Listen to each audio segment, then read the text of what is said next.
Hello welcome to അമിസ്പാം 8th സ്റ്റാൻഡേർഡിൻ്റെ ഇംഗ്ലീഷിലെ ദ 7 ഏജസ് ഓഫ് മാൻ എന്ന ഒരു പോയമാണ് നമ്മൾ ഈ ഒരു വീഡിയോ ഡിസ്കസ് ചെയ്യുന്നത് കേട്ടോ. വില്യം ഷേക്സ്പിയറിൻ്റെയാണ് ഈ ഒരു പോയം ഡിസ്കസ് ചെയ്യുന്നുണ്ട്. അതുപോലെ തന്നെ അതിൻ്റെ ക്വസ്റ്റ്യൻ ആൻസേഴ്സും ആക്ടിവിറ്റീസും നമ്മളിതിൽ ഡിസ്കസ് ചെയ്യുന്നുണ്ട് കേട്ടോ. നമുക്ക് സ്റ്റാർട്ട് ചെയ്യാം. Life keeps on changing and we take on different roles and we grow older. അപ്പോൾ നമ്മൾ ഗ്രോ ചെയ്യുക, നമ്മൾ വളർന്നുകൊണ്ടിരിക്കുകയാണ്. ഓക്കെ, ഓരോ ഏജിലേക്ക് വളരുമ്പോഴും നമ്മൾ പല റോളുകളാണ് ഹാൻഡിൽ ചെയ്യുന്നത്. ആദ്യം ഒരു ചെറിയ കുട്ടിയായിട്ട്, പിന്നെ നമ്മൾ കുറച്ചും കൂടി വലുതായി, പിന്നെ കൗമാരക്കാരാവുന്നു, ടീനേജേഴ്സ് ആവുന്നു. അത് കഴിഞ്ഞ് പിന്നെ നമുക്ക് എന്ത് വരും, റെസ്പോൺസിബിലിറ്റീസ് വരും. പിന്നെ അത് കഴിഞ്ഞാൽ പിന്നെ നമുക്ക് ഏജ് ആവും. പിന്നെ നമ്മൾ വീണ്ടും ആ ഒരു ഏജ് ആയിട്ടുള്ള ആൾക്കാരെ എപ്പോഴും കുട്ടികളോടല്ലേ നമ്മൾ കമ്പയർ ചെയ്യാറ്. അതുപോലെ അങ്ങനെ കുറേ സ്റ്റേജിലൂടെ കടന്നു പോകുന്നു. Do you agree? Think of your life so far. What are the roles that you have played. അപ്പം നിങ്ങളുടെ ജീവിതത്തെക്കുറിച്ച് ആലോചിക്കുക. നിങ്ങൾ ഇതുപോലെ എന്തൊക്കെ റോൾസാണ് നിങ്ങളുടെ ജീവിതത്തിൽ നിങ്ങൾ ചെയ്തിരുന്നത്. അപ്പം നമ്മളിപ്പോൾ ഒരു ചെറിയ കുട്ടിയാകുമ്പോൾ ഒരുപാട് കരച്ചിൽ കാര്യങ്ങൾ, അമ്മമാരുടെ ഹെൽപ്പ് വേണം, അങ്ങനെയല്ലല്ലോ ഇപ്പം നിങ്ങളുടെ സ്റ്റേജ് എന്ന് പറയുന്നത്. അപ്പോൾ ചേഞ്ചസ് ഉണ്ട്. What stage of life do you think you are in now. ഇപ്പം നിങ്ങൾ ഏത് സ്റ്റേജിലാണെന്നാണ് വിചാരിക്കുന്നത്. Let see how Shakespeare describe the journey of life. ജീവിതത്തിൻ്റെ ഈ ഒരു യാത്രയെ ഷേക്സ്പിയർ എങ്ങനെയാണ് വർണ്ണിക്കുന്നതെന്ന് നമുക്ക് നോക്കാം. ദ 7 ഏജസ് ഓഫ് മാൻ. അപ്പോൾ ഒരു മനുഷ്യൻ്റെ, അതിപ്പോൾ സ്ത്രീയോ പുരുഷനോ ആവട്ടെ, അദ്ദേഹത്തിൻ്റെ അല്ലെങ്കിൽ അവളുടെ ജീവിതത്തിലുള്ള 7 ഏജസ് എന്ന് പറയുമ്പോൾ ഇവിടെ സ്റ്റേജിനെയാണ് പറയുന്നത്. ആക്ച്വലി 7 റോൾസിനെ പറ്റിയിട്ടൊക്കെയാണ് ഡിസ്കസ് ചെയ്യുന്നത് കേട്ടോ. നമുക്ക് നോക്കാം. All the world's a stage and all the men and women merely players. Merely എന്ന് പറയുന്നത് എന്താ, മാത്രമായി. അപ്പോൾ ഈ ഒരു വേൾഡ് എന്ന് പറയുന്നത് എന്താ, ലോകം എന്താണ്, ഒരു സ്റ്റേജാണ്. ഓക്കെ, അവിടെ സ്റ്റേജുമ്പോൾ നോർമലി എന്താ ചെയ്യുക, നമ്മൾ ഓരോ റോൾസ് ഹാൻഡിൽ ചെയ്യും, അഭിനയിക്കാറുണ്ട്, ഡാൻസ് കളിക്കുക, പാട്ട് കളിക്കുക, ഇതൊക്കെ ചെയ്യാറുണ്ട്. ഓക്കെ, അപ്പോൾ ഇതുപോലെ പല റോൾസ് എന്താണ് കളിക്കുന്ന ഒരു പ്ലെയേഴ്സാണ് നമ്മൾ. വെറും അല്ലെങ്കിൽ മിയർലി എന്ന് പറഞ്ഞാൽ എന്താ, ഒരു പ്ലെയേഴ്സ് മാത്രമാണ് നമ്മൾ. ഒരു സ്റ്റേജിൽ ഡാൻസ് കളിക്കുന്ന അല്ലെങ്കിൽ പാട്ട് പാടുന്ന ഒരു players. They have their exit and their entrance. അപ്പോൾ അവർക്ക് എന്തുണ്ട് ഈ ജീവിതത്തിലേക്ക്. അപ്പോൾ ഈ ഒരു സ്റ്റേജിനെ അല്ലെങ്കിൽ ഒരു വേൾഡിനെ നമ്മളൊരു സ്റ്റേജായിട്ട് കണ്ടു. ഓക്കെ, നമ്മുടെ ജീവിതമാണെന്ന് വിചാരിക്കുക. ആ ജീവിതത്തിലേക്ക് എന്തുണ്ട്, അല്ലെങ്കിൽ ആ സ്റ്റേജിലേക്ക് എപ്പോഴും എല്ലാവരും വരാനും അവിടുന്ന് ഇറങ്ങി പോകാനുള്ള സ്ഥലങ്ങളുണ്ടല്ലോ. എക്സിറ്റും ഉണ്ട്, അതുപോലെ തന്നെ എൻട്രൻസും ഉണ്ട്. അതുപോലെ തന്നെയാണ് നമ്മുടെ ജീവിതവും. നമുക്ക് ജീവിതത്തിലേക്ക് കടന്നു വരുന്നത് എപ്പോഴാണ്, ഒരു അമ്മയുടെ ഗർഭപാത്രത്തിൽ നിന്നാണ് നമ്മുടെ വരവ്. ഓക്കെ, അവിടെ നിന്ന് നമ്മൾ മരിക്കുമ്പോൾ നമ്മൾ എങ്ങനെ പോകുന്നു എന്നൊക്കെയുണ്ട്. അപ്പോൾ അതിനോടാണ് താരതമ്യം ചെയ്യുന്നത് കേട്ടോ. And one man in his time plays many parts. അപ്പോൾ ഒരു മനുഷ്യൻ ഒരു വട്ടം ഇതുപോലെ എന്തെങ്കിലും ഒരു പ്ലേ ചെയ്യുമ്പോൾ അല്ലെങ്കിൽ എന്താണ് ജീവിതത്തിൽ ജീവിക്കുമ്പോൾ അതിനെയാണ് ഉദ്ദേശിക്കുന്നത്. അപ്പോൾ അവർക്ക് എത്രയുണ്ട്, ഒരുപാട് പാർട്സ് ഉണ്ട് എന്നാണ് പറയുന്നത്. His act being 7 ages. പറയുന്നത് 7 ഏജസിലൂടെ അവർ കടന്നു പോകുന്നുണ്ട് എന്നാണ് പറയുന്നത്. ഞാൻ പറഞ്ഞല്ലോ, ആദ്യം നമ്മളൊരു ചൈൽഡായിട്ട് വന്ന് ജനിച്ച്, പിന്നെ അവിടെ നിന്ന് നമ്മൾ എന്താവും കൗമാരത്തിലൂടെ കടന്നു പോകുന്നു. പിന്നെ നമ്മൾ റെസ്പോൺസിബിലിറ്റി ഒക്കെ ആയിട്ടുള്ള ഈ ഒരു അമ്മയുടെയും അച്ഛൻ്റെയും ആ ഒരു ഏജിലൂടെ ആ ഒരു റോൾസ് എടുത്തുകൊണ്ട് പോകുന്നു. അത് കഴിഞ്ഞ് പിന്നെ നമ്മൾ എന്താവുന്നുണ്ട്, പിന്നെ നമ്മൾ ആ ഒരു മരണത്തിലേക്കുള്ള stage, grandfather, grandmother, അങ്ങനെയുള്ള സ്റ്റേജിലേക്കൊക്കെ നമ്മൾ പോകുന്നുണ്ട്. അപ്പോൾ ഇതിനൊരു 7 സ്റ്റേജ് ആയിട്ടാണ് പറയുന്നത്. അപ്പോൾ നമുക്ക് ഓരോരോ സ്റ്റേജും ഏതാണെന്നുള്ളത് ഇനി നോക്കാം കേട്ടോ. മ്യൂളിങ് and puking in the nurse ആം. മ്യൂളിംഗ് എന്ന് പറഞ്ഞാൽ എന്താണ് അർത്ഥം, പ്രസവിച്ച ഉടനെയുള്ള ആ കുട്ടിയുടെ കരച്ചിലിനെയാണ് പറയുന്നത്. കരച്ചിൽ അല്ലെങ്കിൽ ക്രൈങ്ങിനെയാണ് പറയുന്നത്. പക്ഷേ ആ മ്യൂളിംഗ് എന്ന് പറയുമ്പോൾ സ്പെസിഫിക് ആയിട്ട് പ്രസവിച്ച ഉടനെയുള്ള ആ ഒരു ഇൻഫൻറ്റ് ബേബിനെ പറയുന്നു. ഇനി പ്യൂക്കിംഗ് എന്ന് പറഞ്ഞാൽ എന്താണ്, പ്യൂക്കിംഗ് എന്ന് പറഞ്ഞാൽ ഛർദ്ദിക്കുക, വൊമിറ്റ് ചെയ്യുക. അതൊക്കെ ഞാൻ സൈഡിലായിട്ട് എഴുതിയിട്ടുണ്ട് കേട്ടോ, നിങ്ങളൊന്ന് നോക്കിക്കോളോ. അപ്പോൾ കുട്ടി ജനിച്ചു കഴിഞ്ഞാൽ ഇതുപോലെ കരയും, പിന്നെ ചെറുതായിട്ട് അവർ വൊമിറ്റ് ചെയ്യും. അത് ആരുടെ കയ്യിലേക്കാണ്, നേഴ്സിൻ്റെ ആംസിലേക്ക്. And then whining school boy with his satchel. Whining എന്ന് പറഞ്ഞാൽ എന്താ, പരാതിപ്പെട്ടിട്ട്. സാച്ചൽ എന്ന് പറഞ്ഞാൽ എന്താണ് അർത്ഥം, അവരുടെ ആ സമയത്തുള്ള ആ ബാഗിനെ, പുസ്തക സഞ്ചി, നമ്മുടെ ബാഗാണ് അന്ന് അവർ പുസ്തക സഞ്ചി എന്നൊക്കെ പറയും, അതിനെയാണ് പറഞ്ഞിരുന്നത്. അപ്പോൾ ഈ ബാഗൊക്കെ കൈ പിടിച്ച് പരാതിയൊക്കെ പറഞ്ഞിട്ടുള്ള സ്കൂൾ ബോയ് ആവും പിന്നീട്. അപ്പോൾ ആദ്യം ഒരു കുട്ടിയായിരുന്നു, പിന്നീട് സ്കൂൾ ബോയ് ആയിട്ടോ. And shining morning face creeping like snail unwillingly to school. അപ്പോൾ സ്കൂളിലേക്ക് പോകാനായിട്ട് ഒരാഗ്രഹവും ഇല്ല. അൺവില്ലിംഗ് എന്ന് പറഞ്ഞാൽ എന്താ, ഒരാഗ്രഹവും ഇല്ല, വില്ലിംഗ് അല്ല, തയ്യാറല്ല ആക്ച്വലി. പക്ഷേ ക്രീപ്പിംഗ് എന്ന് പറഞ്ഞാൽ എന്താണ്, ക്രീപ്പിംഗ് എന്ന് പറഞ്ഞാൽ ഇഴച്ചിഴച്ച് നടക്കുക. സ്നെയിൽ എന്ന് പറഞ്ഞാൽ നമ്മൾ പറയില്ല, ഒച്ചിനെ പോലെ ഇഴച്ചിഴച്ച് താല്പര്യമില്ലാണ്ട് ഇങ്ങനെ നടക്കുകയാണ്. ആൻഡ് ഇനി അപ്പോൾ അതൊരു സ്റ്റേജ് കഴിഞ്ഞു, ആ ജനിച്ചു കുട്ടി, പിന്നെ സ്കൂൾ സ്റ്റേജ്. അടുത്തതെന്ന് പറയുന്നത് ആൻഡ് ദെൻ ദ ലവർ. ഇനി അടുത്തത് ലവറിൻ്റെ സ്റ്റേജാണ്. Sighing like furnace with a woeful ballad. Made to his mistress eyebrow. അപ്പോൾ ഇവിടെ പറയുന്നത് എത്രയാണ്, അടുത്ത സ്റ്റേജ് എന്ന് പറയുന്നത് ഒരു ലവറിൻ്റെ സ്റ്റേജാണ്. അപ്പോൾ സൈൻ ലൈക്ക് ഫർണസ് എന്ന് പറഞ്ഞാൽ, ഫർണസ് എന്ന് പറഞ്ഞാൽ നമ്മൾ പറഞ്ഞു അടുപ്പ് എന്നാന്ന് പറഞ്ഞു. അപ്പോൾ അടുപ്പിൽ നമുക്കറിയാം എന്താണ്, ഭയങ്കര എനർജറ്റിക് ആയിട്ട് തീയൊക്കെ കത്തി അങ്ങനെ അങ്ങ് നിൽക്കുന്ന ആ ഒരു എനർജറ്റിക് ആയിട്ടുള്ള സമയമാണ്. അപ്പോൾ ഇപ്പോഴത്തെ സ്റ്റേജ് എന്ന് പറയുന്നത് ഒരു ടീനേജ് എന്നൊക്കെ പറയുന്നത് എങ്ങനെയാണ്, ഭയങ്കര എനർജിയുള്ള സ്റ്റേജ് ആയിരിക്കും. അപ്പോൾ നെടുവീർപ്പോട് കൂടിയിട്ടുള്ള ഒരു എനർജിയാണ് അവിടെ നിന്ന് വരുന്നത്. എന്തുകൊണ്ടാണ്, അദ്ദേഹം ഒരു ലവറാണ്. ഇനി ഇതേ വോയ്ഫുൾ ബാലഡ് എന്ന് പറഞ്ഞാൽ, വോയ്ഫുൾ എന്ന് പറഞ്ഞാൽ ദുഃഖപൂർണ്ണമായ, ബാലഡ് എന്ന് വെച്ചാൽ ഞാൻ പറഞ്ഞു വീരഗാഥ, അല്ലെങ്കിൽ നമുക്കൊരു കവിത എന്നൊക്കെ പറയാം, കവിത പാട്ട് എന്നൊക്കെ നമുക്ക് പറയാം. അപ്പോൾ ദുഃഖപൂർണ്ണമായിട്ടുള്ള ഒരു കവിത അവിടെ പാടുകയാണ്. ഓക്കെ, അപ്പോൾ ആ ഒരു അത്രയും എനർജറ്റിക് ആയിട്ട് നിൽക്കുന്ന ആ ഒരു സമയങ്ങളിൽ ആർക്ക് വേണ്ടിയിട്ടാണ്, made to his mistress eyebrow എന്ന് പറയുമ്പോൾ അവൻ്റെ ലവറിൻ്റെ ആ ഒരു പിരികങ്ങൾക്ക് അല്ലെങ്കിൽ പിരികങ്ങളെ കുറിച്ചിട്ടുള്ള ഒരു ദുഃഖപൂർണ്ണമായിട്ടുള്ള ഒരു കവിത പാടുകയാണ്. ഓക്കെ, ആ ഒരു ലവറിൻ്റെ സ്റ്റേജിനെയാണ് പറയുന്നത് കേട്ടോ. ദെൻ എ സോൾജിയർ, അടുത്തൊരു സോൾജിയറിൻ്റെ സ്റ്റേജാണ്. അപ്പോൾ ആ ഒരു ലവറിൻ്റെ ടീനേജൊക്കെ കഴിഞ്ഞു, ഇനി ഒരു സോൾജിയറിൻ്റെ സ്റ്റേജാണെന്നാണ് പറഞ്ഞേക്കുന്നത്. ഫുൾ ഓഫ് സ്ട്രേഞ്ച് ഓത്ത് എന്ന് പറഞ്ഞാൽ എന്താണ്, ശബ്ദങ്ങൾ. അപ്പോൾ നമ്മൾ കുറച്ചും കൂടി വലുതായി കഴിഞ്ഞാൽ നമ്മൾ ഒരുപാട് ശബ്ദങ്ങളൊക്കെ എടുക്കും. ഓക്കെ, ഇങ്ങനെ ചെയ്യില്ല, അങ്ങനെ ചെയ്യും, അങ്ങനെയൊക്കെ പറഞ്ഞിട്ട് കുറേ കാര്യങ്ങൾ എടുക്കും. And bearded like the pard, bearded like the pard എന്ന് പറഞ്ഞാൽ ഞാൻ പറഞ്ഞു പുള്ളിപ്പുള്ളിനെയാണ് പറയുന്നത്. പുള്ളിപ്പുള്ളികളെ പോലെയൊക്കെയുള്ള ഭയങ്കര താടി മീശി അങ്ങനെയൊക്കെയുള്ള ഒരു തരത്തിലുള്ള സ്റ്റേജ്. അപ്പോൾ ഇത് സോൾജിയർ ആയിട്ടാണ് വർണ്ണിക്കുന്നത്, ഒരു പട്ടാളക്കാരനായിട്ടാണ് ആ ഒരു സ്റ്റേജിനെ പറയുന്നത് കേട്ടോ. അപ്പോൾ പട്ടാളക്കാരനെ നമുക്കറിയാം ആ സമയത്ത് എന്തായിരിക്കും, jealous in honour sudden and quick in quarrel. ഇപ്പോൾ ഒരു യുദ്ധം നടത്തുന്ന ആൾക്കാരെ കുറിച്ച് ആലോചിച്ച് കഴിഞ്ഞാൽ, ഒരു തല്ലൂട്ടം വന്നു കഴിഞ്ഞാൽ ഒരു പെട്ടെന്ന് ക്വിക്കായിട്ട് അതിന് റെസ്പോണ്ട് ചെയ്യുമല്ലോ. ഇനി ജലസ് ഇൻ ഹോണർ എന്ന് പറയുമ്പോൾ അവിടെ ഉദ്ദേശിക്കുന്നത് അഭിമാനം കാത്തു സൂക്ഷിക്കുകയാണ്.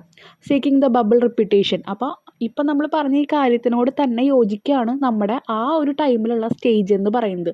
തല്ലൂട്ടങ്ങളൊക്കെ പെട്ടെന്ന് വന്നാൽ പെട്ടെന്നായിരിക്കും നമ്മൾ അതിന് റെസ്പോണ്ട് ചെയ്യുക. അതുപോലെ തന്നെ അഭിമാനത്തിനെ ചോദ്യം ചെയ്യുന്ന എന്തെങ്കിലും ഉണ്ടായി കഴിഞ്ഞാലും അവിടെ എന്ത് വരും, ഇതുപോലെയുള്ള അത് കാത്തു സൂക്ഷിക്കാൻ നിൽക്കും കാര്യങ്ങളൊക്കെ ഉണ്ടായിരിക്കും.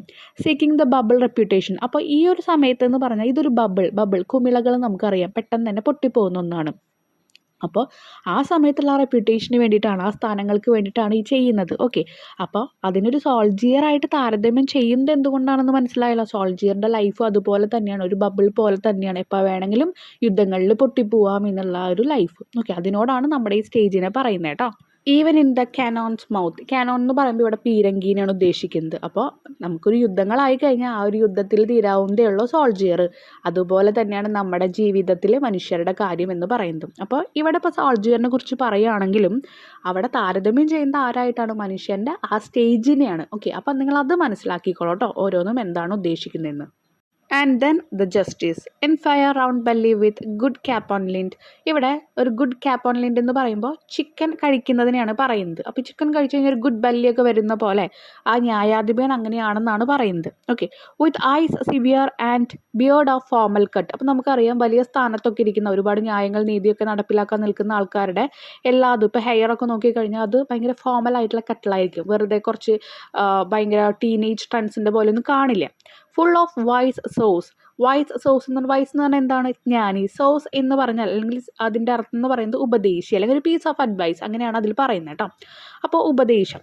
And modern instance and so he place his part. അപ്പോൾ ആ ഒരു സമയത്ത് നമ്മൾ അതിൻ്റെ ഒരു ഭാഗം കാണിക്കുന്നു.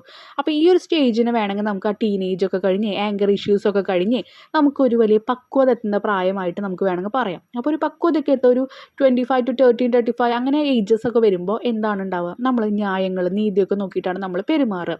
നമ്മൾ ഈ കുട്ടികളുടെ പോലെ എല്ലാ കാര്യങ്ങൾക്കും ഓടി നടക്കുക അതൊന്നുമില്ല, നമ്മൾ ലൈഫിനെ കുറിച്ച് ചിന്തിച്ചിട്ടാണ് ചെയ്യുക. അതാണ് ഇവിടെയും പറയുന്നത് കേട്ടോ. The sixth age shift into the lean and slippered pantaloon with spectacles on nose and pouch on side. അപ്പോൾ ഇനി ആറാമത്തെ സ്റ്റേജിലേക്ക് എത്തി കേട്ടോ. അപ്പോൾ ആദ്യം ഒരു കുട്ടിയായി, പിന്നെ ഒരു സ്കൂൾ ബോയ് ആയി, പിന്നെ ഒരു ലവറായി, പിന്നെ ഒരു സോൾജിയർ എന്ന് പറയുമ്പോൾ നമ്മൾ പറഞ്ഞു കുറച്ച് ആ ഒരു പക്വതയായ സമയത്ത് പിന്നെ ഭയങ്കര റെസ്പോൺസിബിലിറ്റി ആയിട്ടുള്ള ഒരാളായി. അതാണ് നമ്മൾ ജസ്റ്റിസൊക്കെ നടത്താക്കുന്ന ആളെന്ന് പറഞ്ഞ്. നെക്സ്റ്റ് ആണ് സിക്സ്ത് സ്റ്റേജ്, അതിനെക്കുറിച്ചിട്ടാണ് പറയുന്നത് കേട്ടോ. ഇൻ ടു ദ ലീൻ എന്ന് പറഞ്ഞാൽ മെലിഞ്ഞ. അപ്പോൾ ഒബ്വിയസ്ലി നമ്മൾ തിങ്ക് ചെയ്യുക ഈ ഒരു ലീൻ സ്റ്റേജ് ആകുമ്പോൾ ആൾക്കാർ ഇങ്ങനെ ഏജായി തുടങ്ങി. ആൻഡ് സ്ലിപ്പേർഡ് പാൻറ്റലോൺ. പാൻറ്റലോൺ എന്ന് പറയുമ്പോൾ പാൻസ് ആണ്, ലൂസായിട്ടുള്ള പാൻസിനൊക്കെ പറയുന്നതാണ്. Okay, with spectacles on nose. അപ്പം നമുക്കറിയാം ഏജ് ആയിട്ടുള്ള ആൾക്കാർ കറക്റ്റ് അവരുടെ സ്പെക്ടക്കിൾസ് ഈ നോസിൻ്റെ അവിടേക്ക് ഇങ്ങനെ നീങ്ങിയിട്ടാണ് കിടക്കുന്നുണ്ടായിരിക്കാം. ഓൾമോസ്റ്റ് അങ്ങനെയാണ് കാണാറ്. And pouch on side. His youthful hose well saved a world too wide for his shrunk shank and his big manly voice. അപ്പോൾ ഇവിടെ പറയുന്നു നോക്കി, ഹിസ് യൂത്ത്ഫുൾ ഹോസ് എന്ന് പറഞ്ഞാൽ, ഹോസ് എന്ന് പറഞ്ഞാൽ ഇവിടെ ഉദ്ദേശിക്കുന്നത് ടൈറ്റ് ആയിട്ടുള്ള പാൻസിനെ തന്നെയാണ് ഉദ്ദേശിക്കുന്നത്. Well saved a world too wide എന്ന് പറഞ്ഞാൽ, വേൾഡ് ടു വൈഡ് എന്ന് പറഞ്ഞാൽ എന്താ ഉദ്ദേശിക്കുന്നത്? ഒരുപാട് സ്ഥലങ്ങൾ, വേൾഡ് ടു വൈഡ്. അപ്പോൾ ടൈറ്റ് ആയിരുന്ന പാൻറ്റുകൾ ഇപ്പോൾ ലൂസായപ്പോൾ ഒരുപാട് സ്ഥലം കിട്ടി, ലോകത്ത് ഒരുപാട് സ്ഥലം കിട്ടി എന്ന് പറയുന്ന പോലെ. അപ്പോൾ അവിടെ ആ പാൻറ്റ് ലൂസായപ്പോൾ എന്ത് ചെയ്തു? ഒരുപാട് സ്പേസ് വന്നില്ല അതിൻ്റെ ഉള്ളിൽ, അതാണ് ഉദ്ദേശിക്കുന്നത്. അപ്പോൾ ആ വാർദ്ധക്യമാകുമ്പോൾ ടൈറ്റായിരുന്ന ഡ്രസ്സൊക്കെ ലൂസാകും എന്നാണ് ഉദ്ദേശിക്കുന്നത് കേട്ടോ. For his shrunk shank and his big manly voice. Shrunk shank എന്ന് പറഞ്ഞു കഴിഞ്ഞാൽ, ഷാങ്ക് എന്ന് പറഞ്ഞാൽ അത് നമ്മുടെ കാലിൻ്റെ അവിടുന്ന്, നീയുടെ അവിടുന്ന് ആംഗിൾ വരെയുള്ള, മുട്ട് തൊട്ട് ആംഗിൾ വരെയുള്ള ആ ഭാഗത്തിനെയാണ് പറയുന്നത് കേട്ടോ. ഷ്രങ്ക് എന്ന് പറഞ്ഞു കഴിഞ്ഞാൽ നമ്മുടെ ലെഗ് ഒന്നും കൂടി സ്മോൾ ആവുക, ഒന്നും കൂടി ചെറുതാവുക, തിന്നാവുക എന്നാണ് പറയുന്നത്. ഓക്കെ, തടിയൊക്കെ കുറഞ്ഞ് ആകെ ഏജായിട്ടുള്ള ആൾക്കാരുടെ കാല് കണ്ടിട്ടില്ലേ, അതുപോലെ ആകുന്നു. And his big manly voice. അതുപോലെ തന്നെ സൗണ്ടും എന്ത് ചെയ്യുന്നുണ്ട്? നല്ല പൗരുഷത്തോടെയുള്ള സൗണ്ട് ആവില്ല. കുറേ വയസ്സൊക്കെ ആകുമ്പോൾ, ഒരുപാട് ഏജൊക്കെ ആകുമ്പോൾ അവരുടെ വോയിസും ഇതുപോലെ തന്നെ പോകും. Turning again toward childish trouble എന്ന് പറഞ്ഞാൽ മൂന്നിരട്ടിയായി. അപ്പോൾ അതുപോലെ തന്നെ കുട്ടികളുടെ പോലെ തന്നെ എന്താവും? മൂന്നിരട്ടിയായി എന്നോട് ഉദ്ദേശിക്കുന്നത് എന്താണ്? കുട്ടികളിലേക്ക് അവർ തിരിച്ചു മടങ്ങുകയാണ്. Pipes and whistle in his sound സംസാരിക്കുമ്പോൾ എന്താണ് കറക്റ്റായിട്ട് മനസ്സിലാവുന്നില്ല, അതുപോലെ അവിടെ ഇവിടെ വിക്കലും അങ്ങനെയൊക്കെ വരിക, അതിനെയാണ് ഉദ്ദേശിക്കുന്നത് കേട്ടോ. ഇനി ലാസ്റ്റ് സീൻ ഓഫ് ഓൾ. അപ്പോൾ ഇതുവരെ ഏജായി എന്ന് പറഞ്ഞു, ഇനി ലാസ്റ്റ് സ്റ്റേജിലേക്ക് കടക്കുക. That and this strange eventful history. ഇനി ഇപ്പോൾ ഈ പറഞ്ഞിരിക്കുന്ന ഈ ഒരു ഹിസ്റ്ററി കാര്യങ്ങളൊക്കെ തീരുകയാണ്. ഇപ്പോൾ നമ്മൾ പറഞ്ഞിരുന്ന കാര്യങ്ങളൊക്കെ തീരുന്നു. Is second childishness and mere oblivion. അപ്പോൾ സെക്കൻഡ് ചൈൽഡിഷ്നെസ് എന്ന് പറഞ്ഞാൽ ജനിക്കുമ്പോൾ നമ്മളൊരു ചൈൽഡായിട്ട് അവിടെ ജനിക്കുന്നുണ്ട്. ഇനി അടുത്ത ചൈൽഡിഷ്നെസ് എന്ന് പറയുമ്പോൾ എന്താ ഉദ്ദേശിക്കുന്നത്? വീണ്ടും നമ്മൾ ആ കുട്ടിയായിട്ട് മാറുകയാണ്. എന്താണ്? ആൻഡ് മിയർ ഒബ്ലിവിയൻ എന്ന് പറഞ്ഞാൽ മറവി ബാധിക്കുന്നു. ഒരുപാട് ഏജായി പക്ഷേ ഭയങ്കരമായിട്ടുള്ള ഏജായി കഴിഞ്ഞാൽ, ഒരുപാട് വയസ്സായി കഴിഞ്ഞാൽ അവസാന സ്റ്റേജ് മറവി വരുന്നു. സാൻസ് എന്ന് പറഞ്ഞാൽ അവിടെ നമ്മൾ വിത്തൗട്ട് എന്നാണ് ഒരു മീനിങ് വരുന്നത് കേട്ടോ. സാൻസ് ഇല്ലാത്ത, sans teeth, sans eyes, sans taste, sans everything. അങ്ങനെ പല്ലുകളില്ല, കണ്ണ് കാണുന്നില്ല, അതുപോലെ ടേസ്റ്റ് അറിയുന്നില്ല, അതുപോലെ ഒന്നും തന്നെ അറിയുന്നില്ല. അങ്ങനെ മറന്നു പോവാണ് ആ ഒരു സ്റ്റേജിൽ. The 7 Age of Man is an extract from William Shakespeare well known play As You Like It. അപ്പോൾ ഈ ഒരു ചാപ്റ്ററിൽ നമ്മുടെ ജീവിതത്തിൽ നമ്മൾ കടന്നു പോകുന്ന കുറച്ച് സ്റ്റേജസിൻ്റെ കാര്യങ്ങളാണ് പറഞ്ഞത് കേട്ടോ. ഇനി നമുക്ക് ക്വസ്റ്റ്യൻ ആൻസേഴ്സ് നോക്കാം. First question, how is infancy the first stage of life described? What are the actions associated with it? ഫസ്റ്റത്തെ ആ ഒരു സ്റ്റേജ് നമ്മൾ ഇൻഫൻറ്റ് അല്ലെങ്കിൽ ഇൻഫാൻസി എന്നൊക്കെ പറയുന്നത് എന്താ? ഇൻഫൻസി എന്ന് പറഞ്ഞാൽ ആ ഒരു ബേബിഹുഡിനെ പറയുന്നതാണ്, ആ ഒരു ചൈൽഡ്ഹുഡിനെ പറയുന്ന ആ ഒരു സ്റ്റേജ്, അത് ജനിക്കുമ്പോൾ ജനിച്ചിട്ടുള്ള സ്റ്റേജിന്. അപ്പോൾ infancy is described as a stage where the baby is helpless and dependent. അപ്പോൾ ആ ഒരു ജനിച്ച കുട്ടിക്ക് എല്ലാവരെയും എന്താ പറയുക, ആരെങ്കിലുമൊക്കെ ആശ്രയിക്കേണ്ടതായിട്ട് വരും, ഒറ്റയ്ക്കൊരു കാര്യങ്ങൾ ചെയ്യാൻ പറ്റില്ല. അപ്പോൾ ഹെൽപ്ലെസ്, ആൾക്ക് എന്താണ്, അയാൾക്കൊന്നും ചെയ്യാൻ പറ്റില്ല, ഒരു കാര്യങ്ങളും ചെയ്യാൻ പറ്റില്ല. ആൻഡ് ഡിപ്പെൻഡൻറ്റ്, ആൾക്കാരെ ആശ്രയിക്കേണ്ടി വരും. The infant is in arms crying and vomiting. എങ്ങനെയാണ് നമ്മുടെ ഈ ചാപ്റ്ററിൽ ആ ഇൻഫൻറ്റ് ഉണ്ടായിരുന്നത്? ആ നേഴ്സിൻ്റെ കയ്യിലായിരുന്നു, കരയുന്നുണ്ടായിരുന്നു, വോമിറ്റ് ചെയ്യുന്നുണ്ടായിരുന്നു. The actions include crying, puking and being cared for by others. ബാക്കിയുള്ള ആൾക്കാരുടെ കയ്യിൽ നിന്ന് കെയറിങ് കിട്ടുന്നുണ്ട്, കരയുന്നുണ്ട്, അതുപോലെ തന്നെ ആ ഒരു വോമിറ്റിംഗ് ഒക്കെ ചെയ്യുന്നുണ്ട്. നമ്മൾ മ്യൂളിങ് എന്ന് പറഞ്ഞിട്ടുണ്ടായിരുന്നു കേട്ടോ, അത് നിങ്ങൾക്ക് ഈ ക്രൈയിങ്ങിന് പകരം എഴുതാം. Next, with which age mentioned in the extract do you identify now why? അപ്പോൾ ഇതിൽ ഏത് സ്റ്റേജാണ് പറയുന്നത് എന്നാണ് നിങ്ങൾക്ക് മനസ്സിലായത്, എന്തുകൊണ്ട് എന്നാണ് പറയുന്നത്. ഇനി വിത്ത് which age mention in the extract do you identify എന്ന്, ഇപ്പം നിങ്ങൾ എങ്ങനെയാണ് ഐഡൻറ്റിഫൈ ചെയ്യണമെന്നാണ് ചോദിച്ചിരിക്കുന്നത് കേട്ടോ. ആ ക്വസ്റ്റ്യൻ ശ്രദ്ധിക്കണം. Most students would identify with the school boy stage. അപ്പം നിങ്ങളിപ്പോൾ എന്താണ്, ഒരു സ്കൂൾ ബോയ് സ്റ്റേജ് ആണ്. This age is described as a whining school boy with a satchel. നമ്മൾ പറഞ്ഞു ആ ഒരു പുസ്തക സഞ്ചിയൊക്കെ ആയിട്ട് ഇങ്ങനെ ഷൈൻ ചെയ്ത ഫേസോട് കൂടി നിങ്ങളിങ്ങനെ പോവാണ്. Creeping like a snail unwillingly to school. അപ്പോൾ ഇവിടെ പറയുന്നത് എന്താ, സ്നെയിൽ എന്ന് പറയുന്നത് നമ്മൾ പറഞ്ഞു ഒച്ചിനെ പോലെ മെല്ലെ മെല്ലെ തീരെ താല്പര്യം ഇല്ലാണ്ട് ഇങ്ങനെ സ്കൂളിലേക്ക് പോകും. ചില കുട്ടികൾ നല്ല ഇൻട്രസ്റ്റോട് കൂടി പോകുന്ന കുട്ടികളും ഉണ്ട് കേട്ടോ. എന്നാലും ചില സമയത്തൊക്കെ മടി ഉണ്ടാവുമല്ലോ, അതാണ് പറയുന്നത്. ക്രീപ്പിംഗ് എന്ന് പറഞ്ഞാൽ നമ്മൾ പറഞ്ഞു ഇഴഞ്ഞിഴഞ്ഞ് പോവുക. Many students feel this week. കുറേ സ്റ്റുഡൻസിന് ഈ ഒരു രീതിക്കാണ് തിങ്ക് ചെയ്യുന്നത്. Waking up early and going to school slowly and reluctantly. അപ്പോൾ രാവിലെ നേരത്തെ എണീക്കണം, അത് തന്നെ മടിയുള്ള കാര്യം. നമുക്ക് മഴയൊക്കെയുള്ള ദിവസങ്ങളല്ല, അതാരെയും കുറ്റമൊന്നും പറയാൻ പറ്റില്ല കേട്ടോ, അതങ്ങനെയാണ്. അപ്പോൾ എന്നിട്ട് നമ്മൾ മെല്ലെ താല്പര്യം ഇല്ലാണ്ടൊക്കെയാണ് സ്കൂളിലേക്ക് പോവുക. അതെന്താണ്, കറക്റ്റായിട്ട് നമ്മൾ പോകാറുമുണ്ട്. അതിൽ റിലക്റ്റൻ്റ് എന്ന് പറയുമ്പോൾ അവിടെ ഉദ്ദേശിക്കുന്നത് മടിയുള്ളത് അങ്ങനെയാണ് ഉദ്ദേശിക്കുന്നത് കേട്ടോ. Third question, what are the qualities attributed to the soldier, what does he seek. അപ്പോൾ ഒരു സോൾജിയറിന് വേണ്ട ക്വാളിറ്റീസ് എന്തൊക്കെയാണ് അവിടെ പറയുന്നത്, എന്താണ് അവിടെ കിട്ടുന്നത്. The soldier is described as full of strange oath. അപ്പം നമ്മൾ പറഞ്ഞു ഒരുപാട് ശബ്ദങ്ങൾ ഉണ്ടായിരിക്കും ഒരു സോൾജിയറിനെ വെച്ച് നോക്കുമ്പോൾ. പല കാര്യങ്ങളും യുദ്ധങ്ങളെ വെച്ചിട്ട് നോക്കിയാൽ തന്നെ മതിയായിരിക്കാം, അവരുടെ ലൈഫിനെ വെച്ച് നോക്കിയാൽ മതിയായിരിക്കാം. ആ ഒരു സോൾജിയറിൻ്റെ ലൈഫ് എപ്പോഴും സ്ട്രിക്റ്റ് ആയിട്ടുള്ള ലൈഫായിരിക്കും. ബിയോർഡഡ് ലൈക്ക് എ ലിയോപ്പേർഡ്. അപ്പോൾ നമ്മളവിടെ പാഡ് എന്നാണ് പറയുന്നത്, പുള്ളിപ്പുലി, ലിയോപ്പേർഡ് എന്നും പറയാം. Jealous in honour, sudden and quick in quarrel. ഇതൊക്കെ നമ്മുടെ ആ ലൈൻസ് അവിടെ ഡിസ്ക്രൈബ് ചെയ്യുന്നത് അതാണ് പറയുന്നത് കേട്ടോ. നമ്മൾ പറഞ്ഞു ഒരു യുദ്ധം വന്നു കഴിഞ്ഞാൽ പെട്ടെന്ന് ഡിസിഷൻസ് ഒക്കെ എടുത്ത് പെട്ടെന്നാണ് കാര്യങ്ങൾ ചെയ്യുന്നത്. അതുപോലെ തന്നെയാണ് ആ ഏജിലുള്ള ആൾക്കാർ, അവരൊന്നും ചിന്തിക്കുന്നില്ല. സോൾജിയേഴ്സിന് ചിന്തിക്കാനുള്ള സമയമില്ല, പക്ഷെ നമ്മളെ കമ്പയർ ചെയ്യണത് എന്താ, ആൾക്കാർ അതുപോലെയാണ്, ചിന്തിക്കാണ്ട് പ്രവർത്തിക്കുന്നുണ്ട്. ഒരു തല്ലോട്ടം വരുമ്പോഴേക്കും അവിടെ ക്വിക്കായിട്ടുള്ള ഡിസിഷൻസ് എടുക്കുന്നുണ്ട്. അതുപോലെ തന്നെ അഭിമാനത്തിനെ ചോദ്യം ചെയ്യുന്ന, അതാണ് ജലസ് ഇൻ ഹോണർ എന്ന് പറയുമ്പോൾ. അഭിമാനത്തിനെ ചോദ്യം ചെയ്യുന്ന കാര്യങ്ങൾ ഉണ്ടാകുമ്പോൾ അത് അവർക്ക് പെട്ടെന്ന് ഫീൽ ചെയ്യുന്നുണ്ട്. അവരതിനോടനുബന്ധിച്ച് എന്ത് ചെയ്യുന്നുണ്ട്, അതിനനുസരിച്ചുള്ള ആക്ഷൻസ് എടുക്കുന്നുണ്ട്. He seeks reputation and is willing to. അപ്പോൾ എന്താണ് ഇവിടെ സീക്ക് ചെയ്യുന്നതെന്ന് ചോദിച്ചിട്ടുണ്ട്. എന്താണ് അവർ അന്വേഷിക്കുന്നത്, അവർക്ക് റെപ്യൂട്ടേഷനാണ് വേണ്ടത്, ആൾക്കാർ അവർ അംഗീകരിക്കണം വേണ്ടേ. And is willing to risk his life to gain honour. ഇനി അവരുടെ ജീവിതം തന്നെ അവർ കൊടുക്കാൻ തയ്യാറാണ്. എന്തിനു വേണ്ടിയിട്ടാണ്, അഭിമാനത്തിന് വേണ്ടിയിട്ട്. ഓക്കെ, ആൻഡ് ഫെയിം അതും ഉണ്ട്. Even if it short lived like A bubble. അവരുടെ ഒരു മനുഷ്യൻ്റെ ജീവിതമായാലും സോൾജിയറിൻ്റെ ജീവിതമായാലും എന്താണ്, ഒരു ബബിളിൻ്റെ പോലെ തന്നെ. മനുഷ്യരുടെ എന്ന് പറയുന്നത് ഞാൻ നോർമൽ ലൈഫിൽ ജീവിക്കുന്ന ആ ഒരു പ്രായത്തിലുള്ള കുട്ടികളെയാണ് പറയുന്നത് കേട്ടോ. അപ്പോൾ അവരുടെ ജീവിതം എന്നൊക്കെ പറയുന്നത് നമുക്കറിയാം, കുമിളയുടെ ആയുസ്സാണ് നമ്മൾ ഓരോ മനുഷ്യജീവനും, ഏതൊരു ജീവനാണെങ്കിലും ഉള്ളൂ. പക്ഷേ എന്നാലും ആ സമയത്തിനുള്ളിൽ അവരവരുടെ അഭിമാനം, അവരുടെ ഫെയിം, അവരുടെ ഒരു പ്രശസ്തി, ഇതിനൊക്കെ വേണ്ടിയിട്ട് അവരുടെ ജീവിതം തന്നെ അവർ റിസ്ക് ചെയ്യാൻ തയ്യാറാണ്. ഓക്കെ, അപ്പോൾ അവർ എന്തിനു വേണ്ടിയിട്ടാണ് അന്വേഷിച്ച് തരുന്നത്, റെപ്യൂട്ടേഷന് വേണ്ടിയിട്ട്. ഇനി next, how does the writer describe the 6th stage of life. ആറാമത്തെ ഏജിനെ ആ ലൈഫിൽ എന്താണ് പറയുന്നത്. How does this age contrast with the earlier stages. മുൻപത്തെ ഏജസ് ആയിട്ട് ആറാമത്തെ സ്റ്റേജിന് എന്താണ് ബന്ധമുള്ളതെന്ന് ചോദിക്കുന്നത്, അല്ലെങ്കിൽ ആ ഒരു difference. The 6th stage it's A stage of old age. വയസ്സായ ഒരു ഏജാണ് 6th സ്റ്റേജ് എന്ന് പറയുന്നത്. The man become thin and week. വളരെ തടി കുറഞ്ഞ ഒരാളായിട്ട് മാറുന്നുണ്ട്, അതുപോലെ അവശനാവുന്നുണ്ട്. Wears glasses. കണ്ണൊന്നും കാണാതിരിക്കും, മിക്ക ആൾക്കാർക്കും അങ്ങനെയാണ്, ഗ്ലാസസ് വയ്ക്കും. And his voice turns into childish treble. മൂന്നിരട്ടി എന്താണ്, ആ ഒരു കുട്ടികളുടെ രീതിയിലേക്ക് അങ്ങോട്ട് വോയിസ് മാറും. It contrast with earlier stages by showing a decline in strength. അപ്പോൾ അത് കോൺട്രാസ്റ്റ് എന്തെങ്ങനെയാണ്, ഏർലിയർ സ്റ്റേജസ് മുൻപത്തെ സ്റ്റേജിൽ ഷോ ചെയ്യുന്നത് എന്താണ്, സ്ട്രെങ്ത്താണ്. ഒരു സ്ട്രെങ്ത് ഉണ്ടായിരുന്നു, അതൊക്കെയാണ് ഇവിടെ പോകുന്നത്. ഓക്കെ, സ്ട്രെങ്ത് ഉണ്ടായിരുന്നു, എനർജി ഉണ്ടായിരുന്നു, കോൺഫിഡൻസ് ഉണ്ടായിരുന്നു ആ 5 സ്റ്റേജിലും. പക്ഷേ ആറാമത്തെ സ്റ്റേജിൽ ഇതൊക്കെ കുറഞ്ഞു വരികയാണ്. Unlike the energetic soldier or the active school boy. അപ്പോൾ ആ ഒരു എനർജറ്റിക് ആയിട്ടുള്ള സോൾജിയറോ അല്ല, അതുമാത്രമല്ല ആക്റ്റീവായിട്ട് സ്കൂൾ ബോയും അല്ല. അതെല്ലാം കഴിഞ്ഞ് ഒരു അവശനായ ആളിലേക്ക് മാറുന്നു. ഇനി നമ്മൾ അതിൻ്റെ ആക്ടിവിറ്റീസിലേക്ക് കടക്കുകയാണ് കേട്ടോ. First activity, now read the extract again and complete the table below. അപ്പോൾ ആദ്യം കുറച്ച് പിക്ചേഴ്സ് തന്നിട്ടുണ്ട്. അപ്പോൾ നമ്മളിപ്പോൾ പോയൊക്കെ വായിച്ചുല്ലോ, അത് വെച്ചിട്ട് നമുക്ക് ഈ ഒരു ടേബിളൊക്കെ കംപ്ലീറ്റ് ചെയ്യാൻ പറ്റും. അപ്പം അതിൽ ഫസ്റ്റത്തെ ഒരു കുട്ടിയെയാണ് കാണിക്കുന്നത്. അവിടുത്തെ ഡിസ്ക്രിപ്ഷൻ നമുക്ക് എന്ത് എഴുതാൻ പറ്റും, crying and vomiting in nurse arm. ആ നേഴ്സിൻ്റെ കയ്യിൽ ക്രൈ ചെയ്യുന്നുണ്ട്, അതുപോലെ തന്നെ വോമിറ്റ് ചെയ്യുന്നുണ്ട്. Key imagery. അപ്പോൾ അവിടെ തന്നിരിക്കുന്ന ആ ഒരു ഇമാജറിയിൽ നമ്മൾ എന്താണ് കണ്ടിരിക്കുന്നത്, mewling and puking in nursing arm എന്ന് നമ്മളതിൽ കണ്ടിട്ടുണ്ട്. ഓക്കെ, ഇനി ക്യാരക്ടറിസ്റ്റിക്. അപ്പോൾ ഇതിൽ നിന്ന് നമ്മൾ മനസ്സിലാവേണ്ട ക്യാരക്ടർ എന്താ, കുട്ടിയുടെ ഇന്നസെൻ്റ് ആണ്, വൾണറബിൾ ആണ്, ആൻഡ് നീഡി ആണ്.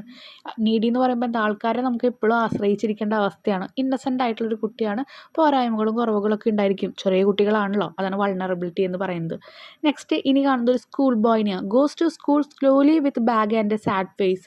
മുഖത്ത് വലിയ സന്തോഷമൊന്നുമില്ല, ബാഗായിട്ട് ഇങ്ങനെ സ്കൂളിലേക്ക് പോകുന്നു. അതെങ്ങനെയാണ് നമ്മുടെ ഇതിൽ തന്നിരിക്കുന്നത്, creeping like a snail, whining satchel എന്ന് തന്നിട്ടുണ്ട്. അവിടുത്തെ ക്യാരക്ടറിസ്റ്റിക് എന്താണ്, അൺവില്ലിങ്, ഒരു താല്പര്യമില്ല, ലേസി, മടിയുണ്ട്, കംപ്ലൈനിങ്, എപ്പോഴും കംപ്ലൈൻറ്റും പരാതിയൊക്കെ പറയുന്നുണ്ട്. അടുത്ത സ്റ്റേജ് ഒരു ലവറിൻ്റെ സ്റ്റേജാണെന്ന് നമ്മൾ പറഞ്ഞല്ലോ. Sings love songs, sigh sadly for his love.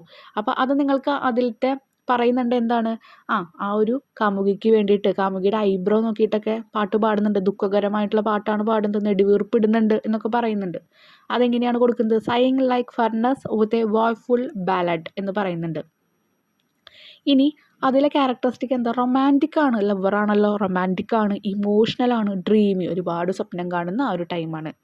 Next stage, അടുത്തത് സോൾജിയറിൻ്റെ സ്റ്റേജാന്ന് പറഞ്ഞിട്ടുണ്ടായിരുന്നു. Fight quickly, seeks fame, take earth, ഒരുപാട് ശബ്ദങ്ങളൊക്കെ എടുക്കും. അതുപോലെ ആൾക്കാരായിട്ട് തല്ലൂട്ടം വേഗം ഉണ്ടാവും. സോൾജിയർ ഉദ്ദേശിക്കുന്നത് യുദ്ധങ്ങളെയാണ് കേട്ടോ. യുദ്ധങ്ങൾ ഉണ്ടാകുമ്പോൾ അവർക്ക് തല്ലുകൂടിയേ പറ്റുള്ളൂ. പക്ഷേ അതിനെ നമ്മുടെ സ്റ്റേജായിട്ട്, ഒരു മനുഷ്യൻ്റെ സ്റ്റേജായിട്ട് കമ്പയർ ചെയ്യുമ്പോൾ അങ്ങനെ പറയുന്നു എന്ന് മാത്രം. സീക്സ് ഫെയിം, അപ്പോൾ പ്രശസ്തിക്ക് വേണ്ടിയിട്ട്, പ്രശംസകൾക്ക് വേണ്ടിയിട്ട് എപ്പോഴും അന്വേഷിച്ച് നടക്കുകയാണ്. അതാണ് അവർക്ക് ഏറ്റവും കൂടുതൽ വേണ്ടത്. ഇനി അത് നമ്മുടെ ടെക്സ്റ്റിൽ കൊടുത്തിരിക്കുന്ന ഭാഗം full of strange oath seeking bubble reputation quarrel. ഇനി അവിടെ നിന്ന് കിട്ടുന്ന ക്യാരക്ടറിസ്റ്റിക് എന്താണ്? ബ്രേവ്, നല്ല ധൈര്യമാണ്. പ്രൗഡ്, അതുപോലെ ക്വിക്ക് ടെമ്പേർഡ്, പെട്ടെന്ന് തന്നെ ദേഷ്യം വരും, അങ്ങനെയുള്ള ആ ഒരു സമയം. യുദ്ധത്തിൽ അങ്ങനെയൊന്നും ഉണ്ടാവില്ല, പക്ഷെ ആ യുദ്ധത്തിൽ ഉണ്ടാവുന്ന കാര്യങ്ങളെയാണ് മനുഷ്യൻ്റെ സ്റ്റേജസ് ആയിട്ട് കമ്പയർ ചെയ്യുന്നത് കേട്ടോ. അത് മനസ്സിലാക്കിക്കോളോ. അടുത്ത സ്റ്റേജ് ഒരു ന്യായാധിപൻ്റെ അല്ലെങ്കിൽ ഒരു ജഡ്ജിൻ്റെ ഒരു റോളാണ്. Become wise and fair with a big belly, ഒരു വലിയ ബെല്ലിയൊക്കെ ഉണ്ടാവും. നല്ല കാര്യത്തിന് കറക്റ്റായിട്ടുള്ള മറുപടികൾ, അല്ലെങ്കിൽ കറക്റ്റമായി ന്യായം, നീതി അതെല്ലാം കൊടുക്കുന്നൊരു വ്യക്തി. ആളെന്താണ്? വൈസാണ്, ബുദ്ധിമാനാണ്, ജ്ഞാനിയാണ്. അതുപോലെ ഫെയർ എന്ന് ഉദ്ദേശിക്കുന്നത് ന്യായമായ കാര്യങ്ങൾ ചെയ്യുക. ആൾക്കൊരു ബെല്ലി ഫാറ്റും കൂടി ഉണ്ട്. അത് പറയുന്ന ലൈൻ ഏതാണ്? Round belly, wise saws, severe eyes, formal cut, beard എന്നൊക്കെ എഴുതാം കേട്ടോ. ഇനി ക്യാരക്ടറിസ്റ്റിക് എന്താ? വൈസ്, നല്ല ജ്ഞാനിയാണല്ലോ, റെസ്പെക്റ്റഡ് ആണ്, സീരിയസ് ആയിട്ടുള്ള വ്യക്തിയാണ്. അടുത്ത സ്റ്റേജ് നമ്മുടെ ഓൾഡ് ഏജിലേക്ക് വരുന്ന സ്റ്റേജാണ്. തിൻ, വിയർ ഗ്ലാസസ്, സ്പെക്സൊക്കെ വെച്ചിട്ടുണ്ട്. പിന്നെന്താ? തടിയൊക്കെ കുറഞ്ഞ് സ്കെൽറ്റൺ ആണ്, അതാണ് തിൻ എന്ന് പറഞ്ഞ് ഉദ്ദേശിക്കുന്നത്. Speaks in high pitched voice, കുറച്ച് പിച്ച് കൂടുതലുള്ള വോയിസിലാണ് സംസാരിക്കുന്നത്, കുറച്ച് കാഠിന്യമേറും വോയിസിന്. ഓക്കെ, കാരണം എന്താ? വയസ്സായ ആൾക്കാരുടെ സൗണ്ട് ഇങ്ങനെ പോയി ഭയങ്കര ഒരു നല്ലൊരു സൗണ്ടിൽ നിന്നൊക്കെ മാറിയിട്ടുണ്ടായിരിക്കും. സ്ലിപ്പേർഡ് പാൻറ്റലൂണ്, ഭയങ്കര ലൂസായിട്ടുള്ള ഡ്രസ്സായിരിക്കും യൂസ് ചെയ്യുന്നുണ്ടായിരിക്കുക. സ്പെക്ടക്കിൾസ് ഓൺ നോസ്, മൂക്കുമ്മയായിരിക്കും നമ്മുടെ കണ്ണട ഉണ്ടായിരിക്കുക. പൈപ്സ് ആൻഡ് വിസിൽഡ്, ആളുടെ സൗണ്ട്സിലുണ്ടാവുന്ന കാര്യങ്ങളൊക്കെ പറയുന്നുണ്ട്. പിന്നെ അപ്പോൾ ഇതൊന്ന് മനസ്സിലാക്കേണ്ട കാര്യം, അദ്ദേഹം വീക്കായി, ഫോർഗെറ്റ്ഫുൾ, പല കാര്യങ്ങളും മറന്നു തുടങ്ങുന്നു, ചൈൽഡിഷായി. അടുത്തത് ഫോർഗെറ്റ്ഫുൾ, നിങ്ങളവിടെ എഴുതിയില്ലെങ്കിലും കുഴപ്പമില്ല, അത് ലാസ്റ്റിലാണ് ശരിക്കും എഴുതേണ്ടത് കേട്ടോ. അടുത്ത സ്റ്റേജ് ആളവിടെ ഇരുന്നു, ഇത്ര നേരം നിന്നിരുന്നു കുനിഞ്ഞിട്ടാണെങ്കിൽ, പക്ഷേ ഇനി ആൾക്ക് നടക്കാനൊന്നും വയ്യ. The final stage of the life resembling infancy and marked by dependency, ആൾക്കാരെ ആശ്രയിച്ച് ആ ഒരു കുഞ്ഞേ കുട്ടി എങ്ങനെയായിരുന്നു അതുപോലെ തന്നെ തിരിച്ചെത്തുന്നു. Sans teeth, sans eyes, sans taste, sans everything. Sans എന്ന് പറഞ്ഞാൽ വിത്തൗട്ട്, ഇല്ലാത്ത എന്ന് ഞാൻ പറഞ്ഞിരുന്നു. അപ്പോൾ ഇവിടെ ഉദ്ദേശിക്കുന്നത് എന്താ? പല്ലില്ല, കണ്ണ് കാണുന്നില്ല, ടേസ്റ്റ് അറിയുന്നില്ല, അതുപോലെ ഒന്നും അറിയുന്നില്ല. അടുത്ത ക്യാരക്ടറിസ്റ്റിക് എന്താണ്? ഡിപ്പെൻഡൻ്റ് ആണ്, ആൾക്കാരെ ആശ്രയിച്ചിരിക്കണം. ഹെൽപ്ലെസ് ആണ്, ഫോർഗെറ്റ്ഫുൾ, കാര്യങ്ങൾ മറക്കുന്നുണ്ടായിരുന്നു. Next question. After completing the table, discuss the points and write a brief paragraph summarizing the central theme of the extract with the help of the guideline given below. അപ്പോൾ ഇനി നമ്മളിപ്പോൾ കണ്ടില്ലേ, അതിനെക്കുറിച്ചിട്ട് ഒരു paragraph എഴുതാനാണ് പറഞ്ഞിരിക്കുന്നത്. ടേബിളിലും നമ്മൾ കുറേ കാര്യങ്ങൾ ഉൾപ്പെടുത്തിയിട്ടുണ്ട്, അതൊക്കെ ഇൻക്ലൂഡ് ചെയ്തുകൊണ്ട് ഒരു എക്സ്ട്രാക്റ്റ് തയ്യാറാക്കാനാണ് പറഞ്ഞിരിക്കുന്നത് കേട്ടോ. അപ്പം ഞാൻ നോർമലി നമ്മുടെ കവിതയിലുള്ള കാര്യങ്ങൾ മാത്രം ഇതിൽ ഇൻക്ലൂഡ് ചെയ്യുന്നുണ്ട്. Okay. The 7 Ages of Man, written by William Shakespeare, is taken from the play As You Like It. In this extract, the world is compared to a stage. വേൾഡിനെ ഒരു സ്റ്റേജ് ആയിട്ടാണ് compare ചെയ്യുന്നത്. The extract outlines 7 stages of life. ജീവിതത്തിൻ്റെ 7 സ്റ്റേജിനെ പറ്റിയിട്ടാണ് പറയുന്നത്. In the first stage man cries and needs care. അപ്പോൾ ആദ്യത്തെ സ്റ്റേജിൽ മനുഷ്യന് എന്ത് വേണം? കരയുന്നുണ്ട്, അതുപോലെ ആൾക്കാരുടെ കെയറിങ് ആവശ്യമാണ്. ദെൻ കംസ് ചൈൽഡ്ഹുഡ്, അത് കഴിഞ്ഞ് എന്താണ്? ഒരു ചൈൽഡ്ഹുഡിലേക്ക് എത്തി, ഒരു ബാല്യകാലത്തിലേക്ക് എത്തി.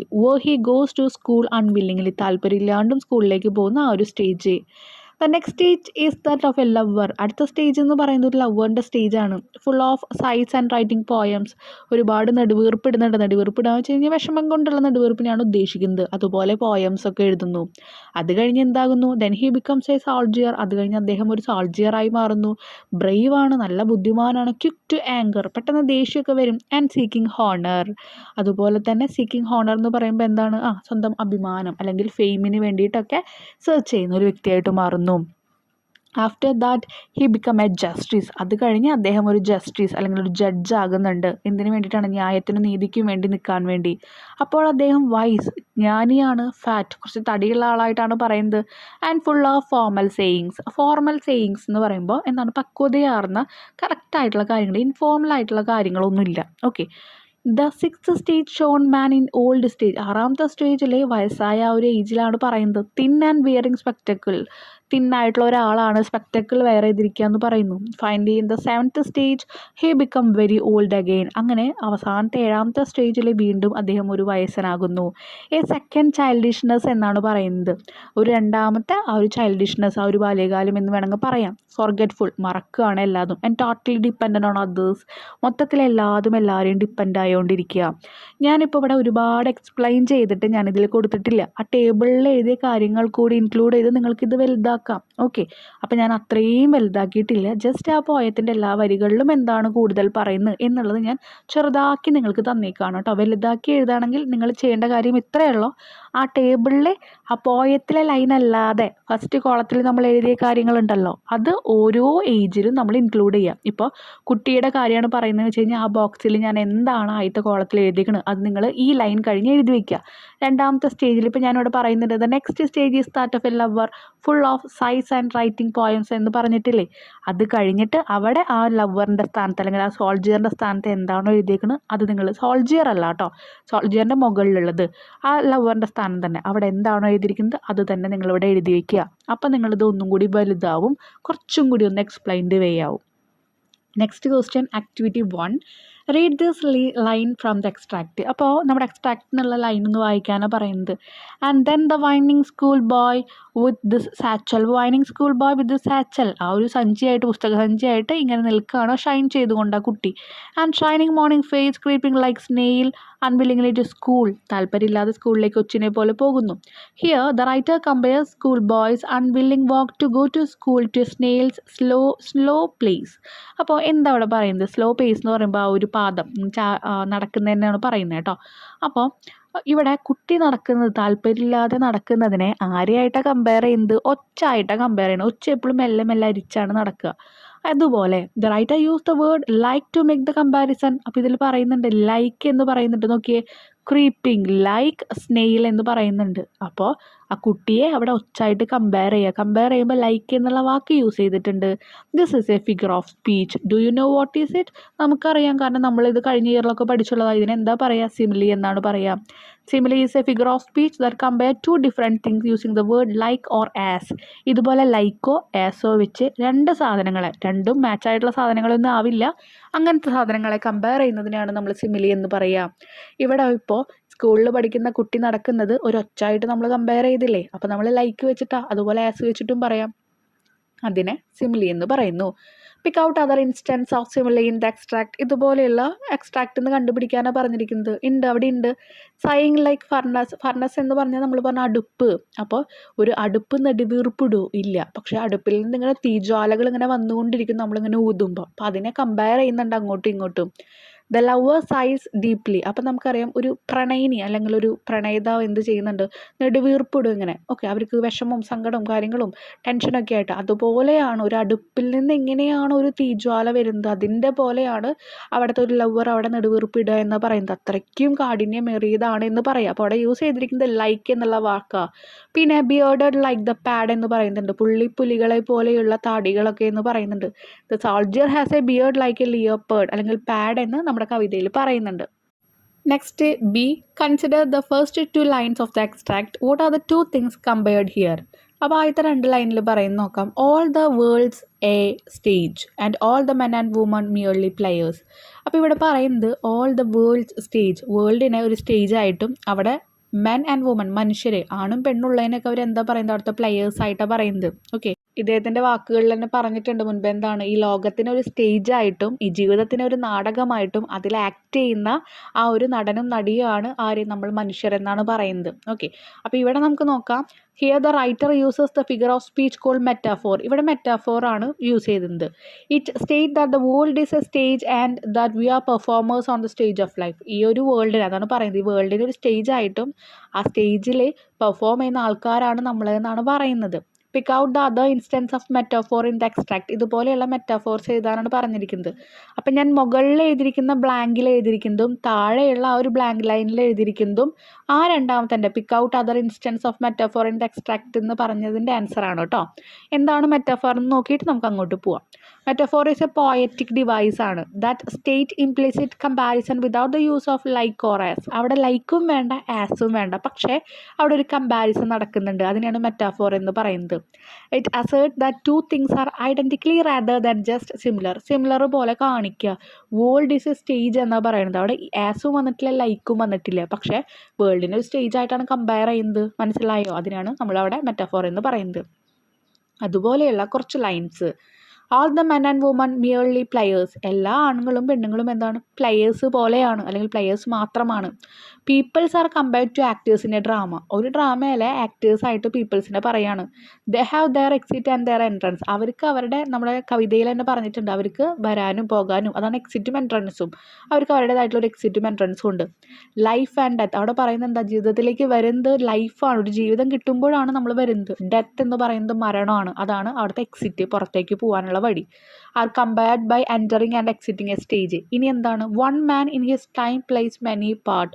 ഒരു മനുഷ്യൻ ഒരുപാട് പാർട്സ് അവരുടെ ജീവിതത്തിൽ കളിക്കുന്നുണ്ടെന്ന് പറഞ്ഞു. A person takes on different roles in different stage of life.